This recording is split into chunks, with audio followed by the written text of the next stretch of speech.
Francis Currie is a group content director, and you were recently behind the huge announcement in the UK, one of the biggest announcements in broadcasting in a while, that Chris Evans, the popular breakfast host on BBC Radio 2, was leaving and going to Virgin Radio. So how long was that in planning, a big move like that, Francis? So I think Chris had been ready for a move for a while. And so actually, once he had decided, the conversation came together quite quickly. But what's remarkable is he left a radio station where he had 9.1 million listeners to his show every week and moved to a radio station that has less than 500,000 listeners a week. Wow. So transformational for the radio station, but also for Chris, you know. He said, I think, on the last day that he's a mountain climber, and he climbed to the top of the Radio 2 mountain, and if you can't climb anymore, then you're a mountain stander, and he wanted to go and climb another mountain. So his decision was to kind of leave the biggest radio show, not just in the UK, but the biggest radio show in Europe, and go and do something new on a new platform with a new team. Is it simply down to money? I'm trying to think of a comparative case, and I'm thinking of Howard Stern in the United States. When he left terrestrial radio, again, he had millions of daily listeners and then went on to Sirius satellite radio, where he had a fraction of it. He was given, it was reported, $500 million to ease the pain of losing some listeners. But for him, I think the motivation was, he said that it was becoming so restrictive to broadcast on FM. What was the motivation behind Chris Evans' decision, do you think? Besides, he was hugely successful on Radio 2. Well, you won't expect me to talk about money or contracts, but what I can tell you is that Chris was looking for a new challenge.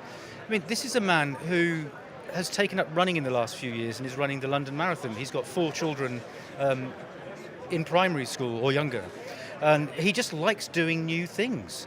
And I think creative freedom was certainly part of it, but I think the big thing was just being able to innovate and reinvent and just do something new. Because had he wanted to, I suspect, he could have stayed on Radio 2 for another 18 years. But he knows how to do that, and he proved he knows how to do that because he actually delivered a bigger audience than Terry Wogan when he took over. So what will be different now on, besides it, Virgin's still primarily on DAB? Yeah. Only on DAB in the UK? Yeah, DAB, digital television, streams, apps. So what will be different in terms of, you said now, more creative freedom? Will that be it? Less commercial time, like for breaks? Or I think when you work for the BBC, and I don't, I think you have to be much more mindful of things like brands, mentioning brands, what you can talk about. I think there's a lot of guidance around what you might call commercial content. Mm-hmm. So you might have to talk about brown sauce rather than HP sauce. Little details that just sort of clutter up your head when you're having to navigate those kind of things. And on Virgin, we've not only got Chris Evans, but we've got a show with no commercial breaks. So we've got complete flexibility to talk about anything. I mean, clearly we have to stick with the Ofcom rules, but that aside, he's got freedom to take the show where he wants. So there are no commercial breaks in his new breakfast show? Correct.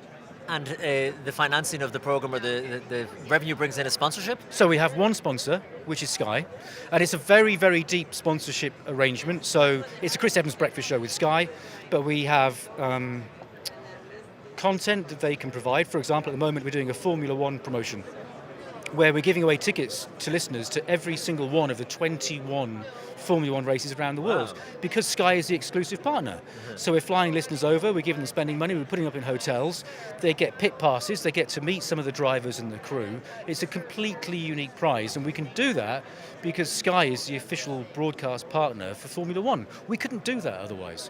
So there's a level of content integration with Sky that goes way beyond kind of your normal model of sponsor credits and tags and a couple of promotions. I imagine there must be a lot of pressure on Chris as well at a time like this to perform and to deliver to a certain extent. Again, when Howard Stern moved to satellite, he was expected to get subscribers for the channel, and they'd be monthly paying subscribers. He did, and so he was worth his money. With Chris, what is the expectation from Virgin Radio? They're paying a lot of money, obviously, to get him over from BBC Radio 2. Huge amount of money, I presume. So what kind of jump in listenership are they expecting? So I think, honestly, the money's not irrelevant, but it's not important in Chris's motivation. I'm sure he could have got the same money any number of other places. What was exciting to him, I think, was the Virgin brand coming back and doing unfinished business. But as I say, also that sense of fun and that sense of creative freedom. In terms of audience projections, I'm not going to make any predictions, but I would be disappointed if we didn't see Virgin Radio's audience grow. And I can tell you that, for example, in terms of app downloads, we had more app downloads on Chris's first day than the radio station had in the previous year. Wow. Well, just remind me very quickly before we wrap things up, because I know Virgin Radio relaunched a number of years ago along with Talk Radio and a few other stations. How many years ago was that? So almost exactly 3 years ago, on D2, there were 18 new radio stations launched. And Talk Radio and Virgin Radio were two of those. And overall, how's everything going? I cannot tell you how much fun we're having. I mean, radio in the UK is so vibrant, and you know, Chris's departure made front page news. It made the lead story on the television. Radio is in a better place in the UK than it has been for years. More competitive. Yeah. And I think people love that everybody's competitiveness, raised- don't Yes, they? And and the I think arguments between the stations and the turf wars. and it forces you to raise your game. Yeah.